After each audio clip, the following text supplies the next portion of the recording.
ভারতের প্রতিক্রিয়ার এবার পাল্টা ভারতের বিরুদ্ধে বড় পদক্ষেপ নিল পাকিস্তান।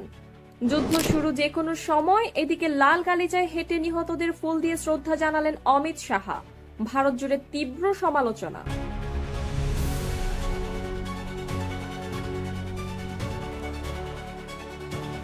ভারত নিয়ন্ত্রিত কাশ্মীরের পহেলগাঁওয়ের সন্ত্রাসী হামলার দায় পাকিস্তানের উপর চাপিয়েছে দিল্লি। এতে দুই দেশের সম্পর্কে উত্তেজনা তুঙ্গে উঠেছে। এই ঘটনার দায়ভার পাকিস্তানের ওপর চাপিয়ে ভারত একাধিক কড়া সিদ্ধান্ত নেয়। এর মধ্যে উল্লেখযোগ্য হল সিন্ধু নদীর পানি চুক্তি স্থগিত এবং পাকিস্তানি নাগরিকদের জন্য ভারত ভ্রমণে নিষেধাজ্ঞা আরোপ। তবে প্রমাণ ছাড়া দিল্লির এমন প্রতিক্রিয়া ভালোভাবে নেয়নি ইসলামাবাদ। তাদের অভিযোগ, কোনো প্রমাণ ছাড়াই পাকিস্তানকে দুষছে ভারত। এক্ষেত্রে পাকিস্তানও পাল্টা ব্যবস্থা নেবে বলে ধারণা করছেন বিশ্লেষকরা। অনলাইন ডন বলছে, ভারত অধিকৃত কাশ্মীরের 2 ডজনের বেশি মানুষের প্রাণহানির পর ভারত যে প্রতিক্রিয়া দেখিয়েছে তা মূল্যায়ন করে নয়াদিল্লি কর্তৃক ঘোষিত একাধিক আক্রমণাত্মক পদক্ষেপের বিরুদ্ধে পাল্টা প্রতিক্রিয়া দেবে পাকিস্তান। এ লক্ষ্যে বৃহস্পতিবার দেশটির জাতীয় নিরাপত্তা কর্মকর্তাদের নিয়ে বৈঠকে বসবে পাকিস্তানের প্রধানমন্ত্রী শেহবাজ শরীফ। বুধবার ভারতের কেন্দ্রীয় মন্ত্রিসভার নিরাপত্তা বিষয়ক কমিটির বৈঠকে পাকিস্তানের বিরুদ্ধে 5টি পদক্ষেপ নেওয়া হয়েছে, যা পরে সাংবাদিকদের জানিয়েছেন দেশটির পররাষ্ট্র সচিব বিক্রম মিশ্রি। সেখানে জানানো হয়েছে, অনির্দিষ্টকালের জন্য সিন্ধু পানি চুক্তি স্থগিত করা হয়েছে। চুক্তিটিকে বড় আঘাত হিসেবে চিহ্নিত করেছে পাকিস্তান। 1960 সালে বিশ্বব্যাংকের মধ্যস্থতায় এই চুক্তিটি স্বাক্ষরিত হয়। দশকের পর দশক ধরে দুই দেশের মধ্যে উত্তেজনা থাকলেও এই চুক্তিটি টিকে ছিল। ফলত এই স্থগিতাদেশ পারমাণবিক অস্ত্রধারী দুই দেশের মধ্যে সম্পর্কের জটিল মাত্রা যোগ করবে বলে ধারণা করা হচ্ছে। সিন্ধু পানি চুক্তি ছাড়াও ভারত দুই দেশের প্রধান সীমান্ত ট্রানজিট পয়েন্ট বন্ধ এবং কূটনৈতিক সম্পর্ক কমিয়ে আনার ঘোষণা দেওয়া হয়েছে, যা পাকিস্তানের প্রতি কূটনৈতিক আক্রমণ হিসেবে বিবেচিত হচ্ছে। মূলত এর মাধ্যমে কূটনৈতিক এবং অর্থনৈতিক পাকিস্তানকে চাপে ফেলতে চায় ভারত। সীমান্তের সন্ত্রাসবাদকে সরাসরি ইসলামাবাদকে দায়ী করছেন ভারতীয় কর্মকর্তারা, যদিও পাকিস্তানের জোর দিয়ে বলছে তারা কাশ্মীরের হামলার সঙ্গে জড়িত নয়। ভারত সরকারের বিবৃতির প্রতিক্রিয়া জানাবেন প্রধানমন্ত্রী মোহাম্মদ শেহবাজ শরীফ। এর আগে সকালে জাতীয় নিরাপত্তা কমিটির সঙ্গে বৈঠক করবেন উপপ্রধানমন্ত্রী এবং পররাষ্ট্রমন্ত্রী ইসহাক দার তার এক্সের পোস্টে এ তথ্য জানিয়েছেন। বুধবার গভীর রাতে একটি টেলিভিশনে সাক্ষাৎকার দেওয়ার সময় ইসহাক দার ভারতের পদক্ষেপের তীব্র সমালোচনা করেছেন। তিনি এই পদক্ষেপকে অপরিণত এবং তাড়াহুড়ো বলে অভিহিত করেন। তিনি বলেছেন, ভারত কোনো প্রমাণ দিতে পারেনি, তারা তাদের প্রতিক্রিয়ায় কোনো পরিণত ভাব দেখায়নি।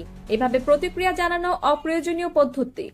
ঘটনা ঘটার পরপরই তারা এই বিষয়ে হাইপ তোলার চেষ্টা করেছে। এক বিবৃতিতে পহেলগাঁওয়ে নিহতদের প্রতি শোক জানিয়েছেন পাকিস্তানের পররাষ্ট্র মন্ত্রণালয়।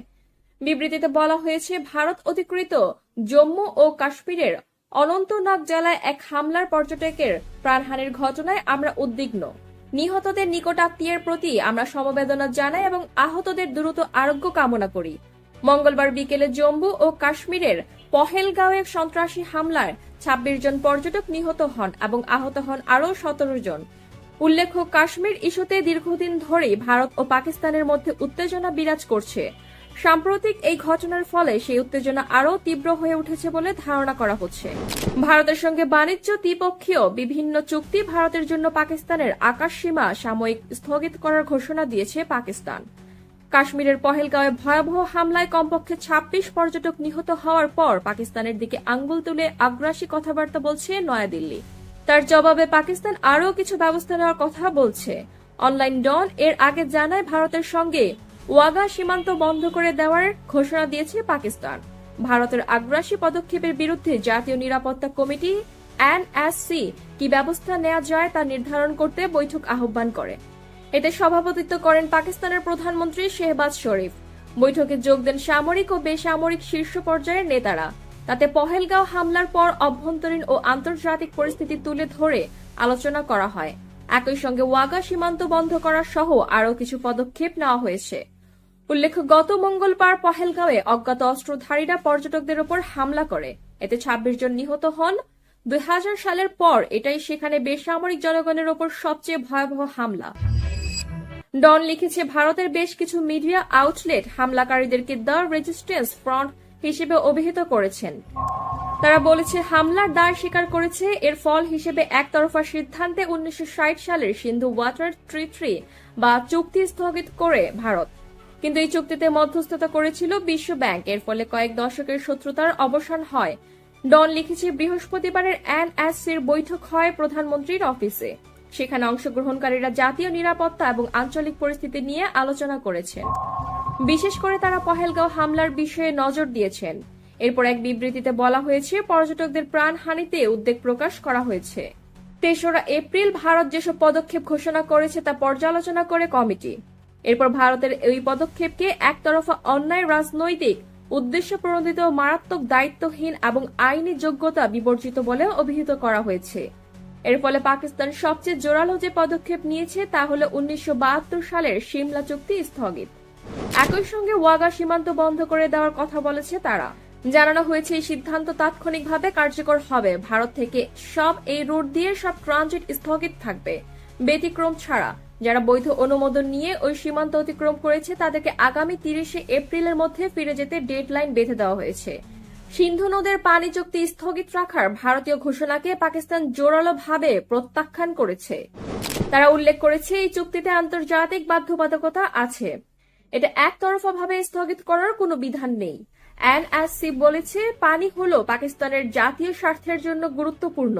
এটা দেশের 24 কোটি মানুষের প্রাণ। যে কোনো মূল্যে এই অধিকার সুরক্ষিত রাখা হবে। এই নদীর পানি প্রবাহকে বন্ধ করার বা ভিন্ন পথে প্রবাহিত করা এবং ভাটিতে থাকা মানুষদের অধিকার হরণের যে কোনো চেষ্টাকে অ্যাক্ট অফ ওয়ার বা যুদ্ধ বলে গণ্য করা হবে। সার্কের অধীনে ভারতের নাগরিকদের সার্ক ভিসা এক্সেমশন স্কিমের SVES সব ভিসা স্থগিত করেছে পাকিস্তান। শিখ ধর্মাবলম্বী বাদে অন্যদের ক্ষেত্রে স্থগিতাদেশ অবিলম্বে কার্যকর হবে। বিবৃতিতে বলা হয়েছে SVES এর অধীনে যেসব ভারতীয় বর্তমানে পাকিস্তানে রয়েছেন তাদেরকে 48 ঘন্টার মধ্যে পাকিস্তান ত্যাগ করার নির্দেশনা দেওয়া হয়েছে। শুধু শিখরা এর বাইরে থাকবেন।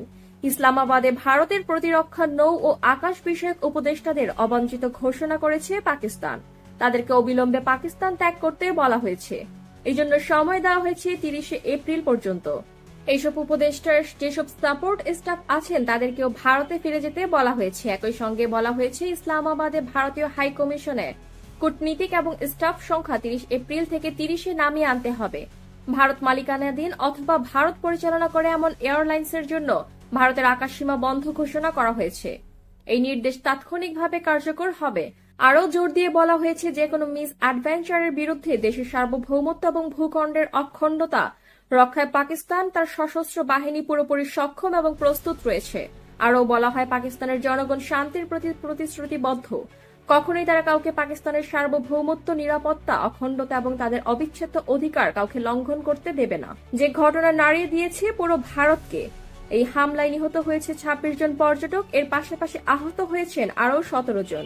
এর একদিন পর ঘটনাস্থলে উপস্থিত হন ভারতের স্বরাষ্ট্রমন্ত্রী অমিত শাহ। এই সময় তিনি নিহতদের ফুল দিয়ে শ্রদ্ধা জানান। তবে তার শ্রদ্ধা জানানোর সময় করা আজব এক উদ্ভট কর্মকাণ্ডে প্রশংসিত হওয়ার চেয়ে সমালোচিতই হয়েছেন তিনি। তার শ্রদ্ধা জানানোর সময় একটি ভিডিও ইতিমধ্যে সামাজিক মাধ্যমে ছড়িয়ে পড়েছে, যেখানে দেখা যায় অমিত শাহ শ্রদ্ধা জানাতে যাওয়ার সময় ফুল হাতে নিয়ে লাল গালিচার উপর দিয়ে হেঁটে যাচ্ছেন। লাল গালিচার উপর দিয়ে হেঁটে গিয়ে নিহতদের কফিনের উপর ফুল দিয়ে শ্রদ্ধা জানান তিনি।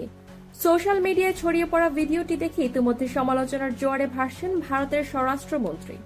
স্বয়ং ভারতীয়দের এই আক্রমণের শিকার হচ্ছেন নেট দুনিয়ায়। মূলত লাল গালিচা ব্যবহার করা হয় বিশেষ কোনো অনুষ্ঠানকে ঘিরে, কিন্তু অমিত শাহ নিহতদের শ্রদ্ধা জানাতে গিয়ে যেভাবে লাল গালিচার উপর হেঁটেছেন এটা কিছুতেই মানতে পারছে না ভারতীয় নাগরিকরাই। তৃপ্তি মদক নামের এক ভারতীয় ফেসবুকে অমিত শাহের ভিডিওটি শেয়ার করে ক্যাপশনে লিখেছেন, বাহ, এই হলো আমাদের কেন্দ্রীয় স্বরাষ্ট্রমন্ত্রী।